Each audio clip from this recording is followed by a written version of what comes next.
Olá, tudo bem? Eu sou Carla e hoje eu vou estar falando aqui um pouquinho sobre a Recopa Catarinense, que aconteceu no dia 21 de fevereiro de 2021, entre o campeão catarinense Chapecoense e o campeão da Copa Santa Catarina Joinville. Chapecoense veio escalada com o Igor Campos, substituindo o João Ricardo, que foi para o Ceará. Lateral direito ficou com Ezequiel. Os dois zagueiros, Luiz Otávio e Cadu. Era uma dúvida também quem ia ser o parceiro de zaga com o Luiz Otávio, porque era também especulado o próprio Felipe Santana e também o Derlan, mas o escolhido pelo loser neste jogo foi o Cadu. A lateral esquerda ficou com o Derlan, que é zagueiro, mas foi improvisado na lateral esquerda. O Alan Rusch, o atual lateral da Chape, ele foi transferido para o Cruzeiro. O reserva do Alan Rusch, o Busanello, ele está lesionado e está em transição. O Mancha, que é reserva do Busanello, estava treinando, vinha treinando bem, mas acabou sendo barrado pelo departamento médico por conta de um desconforto. Então o Chapecoense não tinha mais lateral e teve que improvisar o Derlan, que não é a primeira vez que foi improvisado. Era o Derlan, o próprio Iago, que também é zagueiro, mas o escolhido também para o loser nesse jogo foi o Derlan. O volante ficou com o Moisés Ribeiro, que após aproximadamente 3 anos retorna a uma partida oficial. Moisés que acabou se lesionando seriamente e acabou voltando neste jogo. Jogo que vale título, acabou voltando. Ídolo também da Chape, Moisés Ribeiro. Volante conhecido já do ano passado, Roney. Meio-campista, assumindo a vaga de uma função que era o Denner que fazia. Denner que voltou para o Atlético Paranaense. Voltou o Foguinho com a 10. E também o Vinícius Locatelli saiu, foi para a Ponte Preta. Então, o Vini Foguinho herdou a 10 do Vini Locatelli e também tinha essa função de articulação de meio campista para buscar jogo, que era feita pelo Denner lá atrás. O trio de ataque era composto pelo Matheus Ribeiro, que também é lateral direito. O loser gosta de fazer essa dobradinha entre dois laterais, fez muito com Alan Rusch e Busanello no ano passado, também com Matheus Ribeiro e Ezequiel no ano passado, e neste ano volta com essa escalação. O trio de ataque fecha com Mike e também com Anselmo Ramon. O ataque também era uma dúvida, porque quem estava treinando durante a semana era o Anselmo Ramon, que aliás foi capitão no jogo, o Bruno Silva e o Fernandinho. Bruno Silva, conhecido da torcida chapecoense, um atacante rápido, habilidoso, e também o Fernandinho, que não é reforço, ele chegou ainda no ano passado, mas acabou logo no início da temporada se lesionando, uma lesão no joelho, uma lesão séria, que acabou voltando só final do ano passado, início desse ano para essa pré-temporada. Vinha treinando bem, mas acabou entrando também no segundo tempo junto com o Bruno Silva. Técnico, novamente Humberto Louser, após praticamente ter completado 1 ano de comando aqui na Chapecoense. Agora eu vou contar um pouquinho sobre a história do jogo. Então, a leitura que eu fiz quando estava assistindo e eu vou compartilhar com vocês. Primeiramente, irei falar da Chapecoense, a parte tática da Chapecoense, que a construção de jogo iniciava principalmente pelos zagueiros. Dificilmente, pouquíssimas vezes, o Igor Campos dava chutão. Eu não lembro de nenhuma, para falar a verdade. Ele sempre iniciava com toques na bola, para os zagueiros, pessoal aqui da defesa. Então essa construção de jogada da Chapecoense, uma construção típica, que advinda do ano passado também. Os jogadores, alguns mudaram, ao total foram 11 do último título da Série B com o jogo de hoje. Então, o time foi diferente, mas a filosofia de jogo do Louser não mudou quase nada. Então, a Chapecoense continuou nessa parte defensiva, com passes na defesa e construção do início do jogo na defesa. Também com o Anselmo Ramon fazendo muito bem o pivô. O que acontecia? Quando esses jogadores estavam avançando com a bola, o Anselmo Ramon saía da parte de pivô que ele fazia, do centroavante, e vinha buscar o jogo aqui pela parte intermediária do campo. Aqui no meio do campo, buscando o jogo, fazendo o pivô, fazendo os passes, né, de costas para o gol, fazendo um excelente pivô. Não foi uma, não foi duas, foram várias vezes que percebeu que o Anselmo Ramon saía da sua posição original para fazer esse pivô. A Chapecoense jogou em uma profundidade alta. E o que seria a profundidade? Para você se localizar, a profundidade seria mais ou menos do gol até o gol. Os jogadores dispersos no campo e a direção, né, conforme eles estão, mas a profundidade é medida de um gol ao outro. E também de uma amplitude média alta. Então, dependendo como era jogado, como estava a situação do jogo, a Chapecoense jogava em uma amplitude média alta. E amplitude, o que é? É das laterais, né? Novamente, os jogadores dispersos ao campo, dependendo como está nas laterais. Um exemplo é os dois laterais. Quando a profundidade está muito alta ou alta, os dois laterais estão pertinho das suas laterais. Então, o jogo está bem disperso. Quando a profundidade está baixa, eles estão mais perto, né? O time está mais compacto. A Chapecoense estava jogando mais aberto, mas fechava muito bem os espaços. E a Chapecoense também, com isso, marcava pressão em boa parte do jogo. Então, pressionava lá na frente, pressionava lá na saída de bola. Então, estava sempre pressionando. A marcação-pressão da Chapecoense é uma marcação que funciona. Destaque também para o Matheus Ribeiro e para o Ezequiel, ambos que são laterais, mas o Louser adora fazer essa dobradinha. Então, os dois atacavam muito pela direita e também, quando eles atacavam pela direita, um desses, não tanto o ponta, que estava jogando ponta, mas a função do meia, ele puxava para o centro.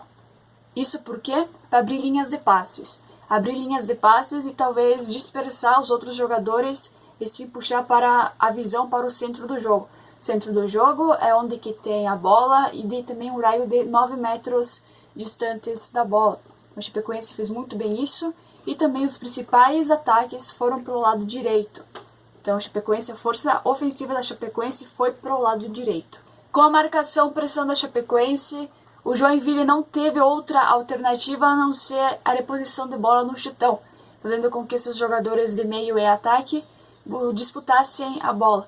Também outro ponto positivo para o Joinville era a inversão de jogo de um lado para o outro.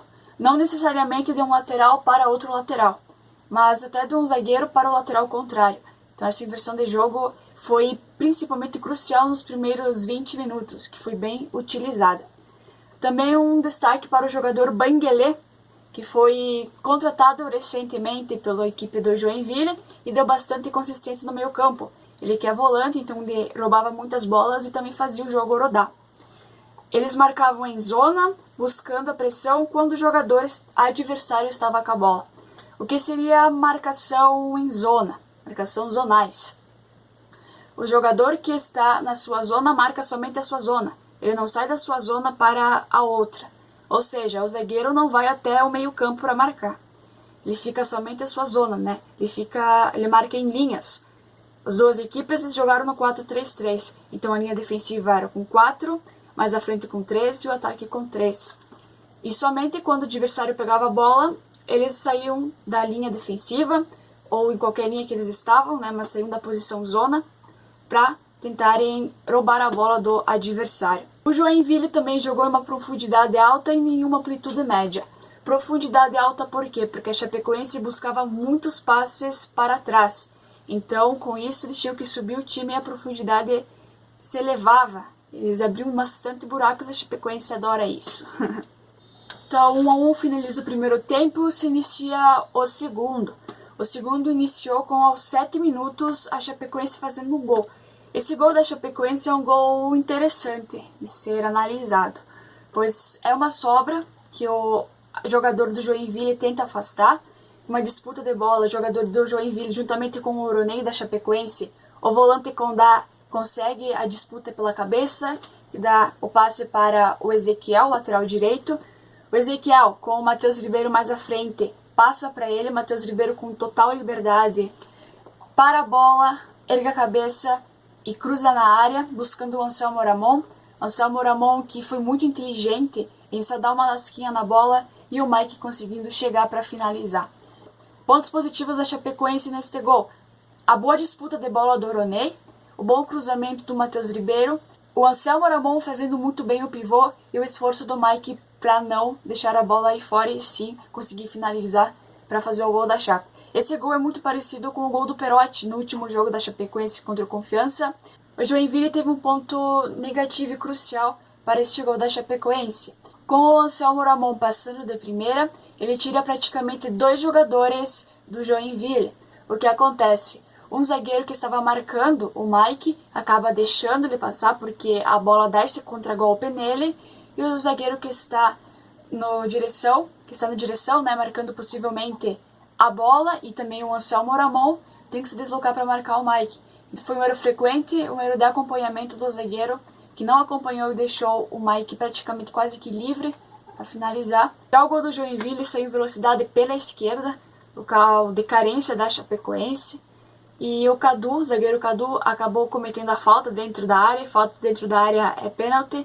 E o jogador acabou convertendo no canto esquerdo. Bola de um lado, Igor Campos do outro. Gol do Joinville, 1-1 empata o jogo. E até ali vamos para os pênaltis. Um ponto muito importante do Joinville foi a sua transição ofensiva. O que é transição ofensiva? É quando a Chape tem a bola e o Joinville recupera e se prepara para o ataque. Então a transição ofensiva do Joinville era na posse de bola, então eles não buscavam rapidamente o ataque, mas sim mantinham a bola, faziam passes rápidos e curtos. Então esse foi um ponto muito positivo da equipe do Joinville no segundo tempo. E também no segundo tempo, o Vinícius Eutrópio voltou no 4-4-2 e atacando muito pelo lado esquerdo da Chapecoense. Como era jogo único e acabou empatado, o jogo foi para os pênaltis. E o Joinville acabou sagrando-se campeão em cima da Chapecoense após 5 cobranças de pênalti. Chapecoense cobrou 4, acertou 3, perdeu uma com o Perotti, no caso foi a segunda cobrança da Chapecoense e a quarta no jogo. Então, o Joinville, um detalhe muito importante, é que dos últimos 11 pênaltis que ele bateu, converteu os 11. Em 2 jogos isso aconteceu. Lá na Copa Santa Catarina contra o Concórdia, também na disputa de pênaltis fez 5, e hoje na Chapecoense, no jogo normal converteu e também nas cobranças de penais também converteu os 5 pênaltis e acabou sagrando-se campeão da Recopa Catarinense. Com esse título, o Jack Joinville Sport Clube acabou faturando o troféu Paulo Magro e acabou também levando o primeiro título valendo aqui em Santa Catarina, que é essa Recopa, o primeiro título da temporada. Deixando o clubismo de lado, parabéns ao Joinville. Não dá para ganhar todos os jogos, Chapecoense está no seu primeiro jogo após a remontagem de elenco, né? Como eu disse anteriormente, foram 11 jogadores que saíram do time que foi campeão da Série B há praticamente 2 a 3 semanas atrás. Então tem muitas mudanças, muitos jogadores a chegarem. Então a gente vai ver uma Chape muito mais forte adiante. Então, se você gostou deste novo formato de vídeo, um vídeo mais conversado do que os outros anteriores, né, que foram vídeos mais roteirizados, dedinho pra cima se não gostou, dedinho pra baixo, não tem problema. Escreve um comentário aqui, o que você mais gostou, o que você não gostou, o que pode melhorar, o que tá bom, pode comentar aqui. E muito obrigado por você ter assistido até aqui, obrigado pelas visualizações passadas, pelas curtidas, pelo apoio. Então, muito obrigado e quem sabe, até uma próxima.